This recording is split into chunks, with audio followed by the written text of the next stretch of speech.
So this section is about infinite limits, and one thing about infinite limits are going to be that if you have a limit and your answer to the limit is infinity, that is going to occur at a vertical asymptote. So whenever you have a vertical asymptote, that is going to give you an infinite limit.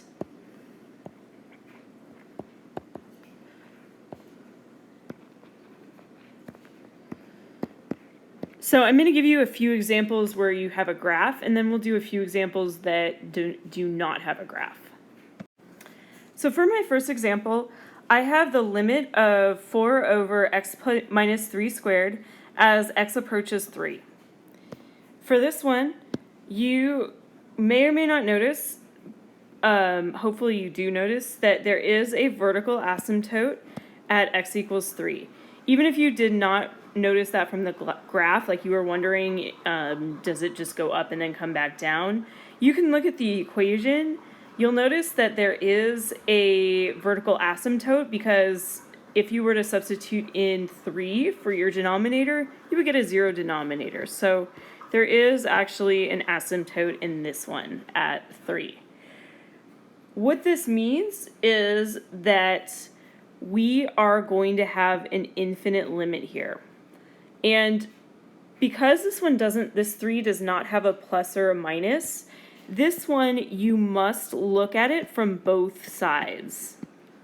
I'll give you an example where you don't look from both sides in just a minute. So in this case, both from the left side, which means if I'm going here in that direction, and from the right side, meaning if I start over here and go up there, I do approach positive infinity. So that's going to be my answer for that one. So for 2 through 4, I took a similar problem, except this one doesn't have a squared in the denominator. So you'll notice that the graph is slightly different. I still have this vertical asymptote at x equals 3, but it's going to behave in a different way.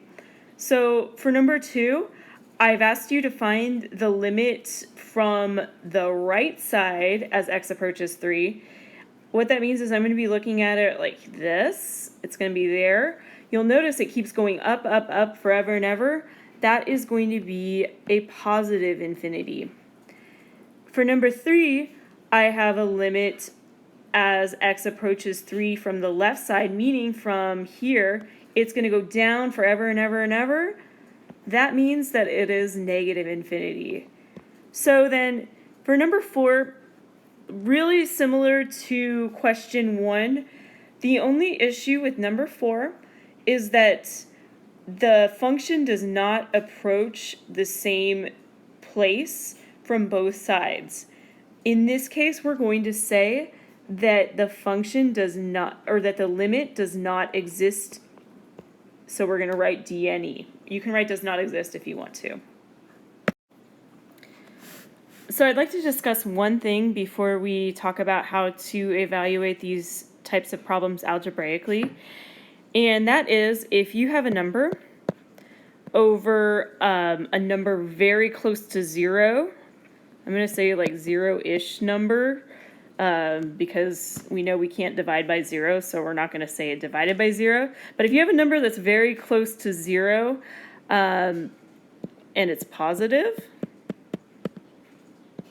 that is going to approach positive infinity. If you have a number that is over a number that's close to 0, a 0-ish, a negative number,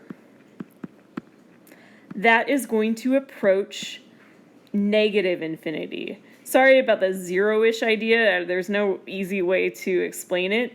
In your book, they'll write that 0-ish thing as the like that, or they'll write it like this.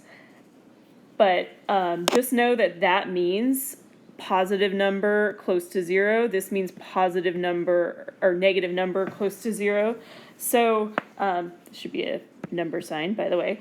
So just keep those two rules in mind as you are doing the next few problems. So for our next few problems, I asked you to use no calculator.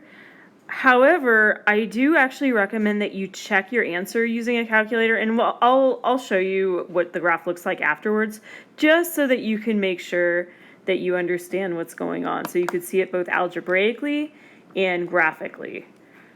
However, the reason I want you to be able to do these is because oftentimes you'll be tested with no calculator, and you will have to be able to evaluate these. Occasionally, you might be able to graph it by hand. This one you actually might be okay graphing by hand, but there's going to be some that are a little bit more complex than this that are going to be really hard to do by hand. So I want to show you how to do it algebraically. So for this problem, first thing that you're going to want to do when you see a problem with a limit to a number is see what happens if you substitute in that number. So now, if you substitute in 4, you do end up getting 3 over 0.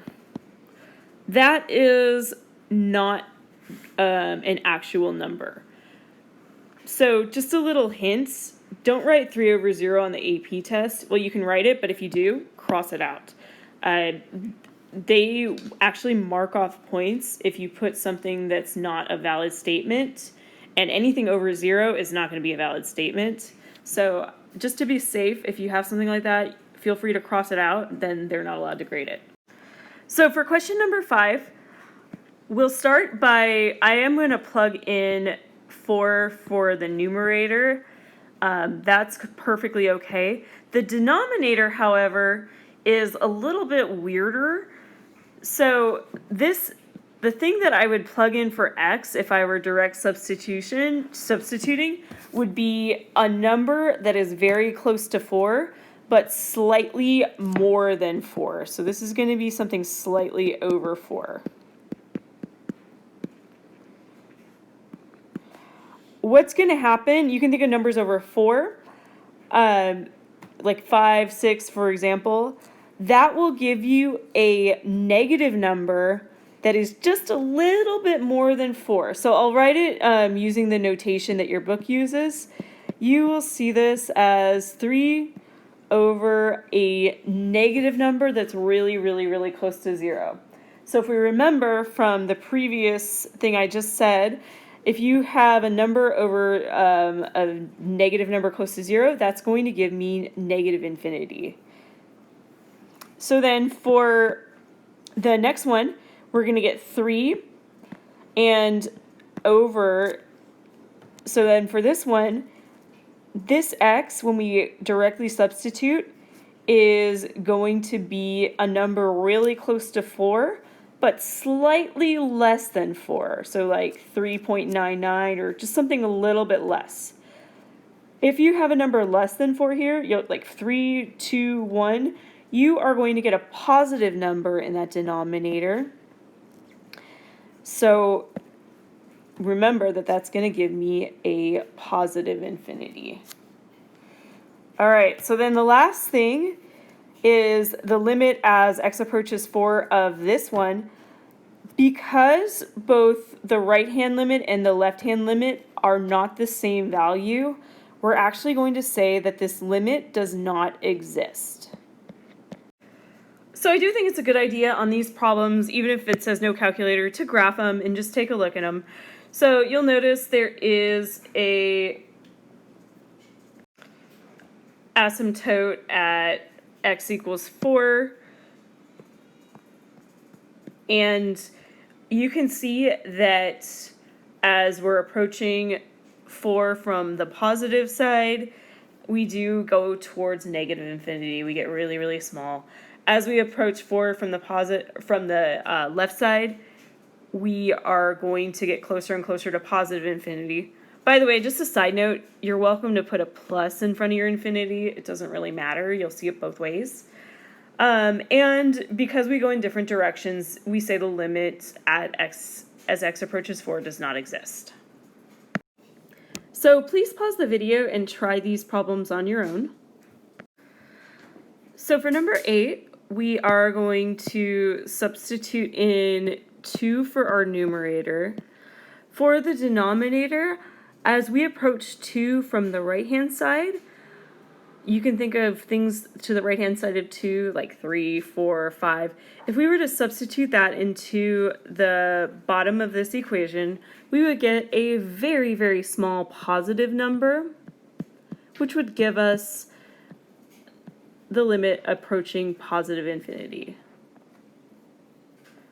For number 9, same idea, except in this case we're thinking of approaching 2 from the left-hand side. And if you think about numbers that are to the left or slightly lower than 2, that will give us a negative, so our limit is going to equal negative infinity. For number 10, this one's a little bit weirder.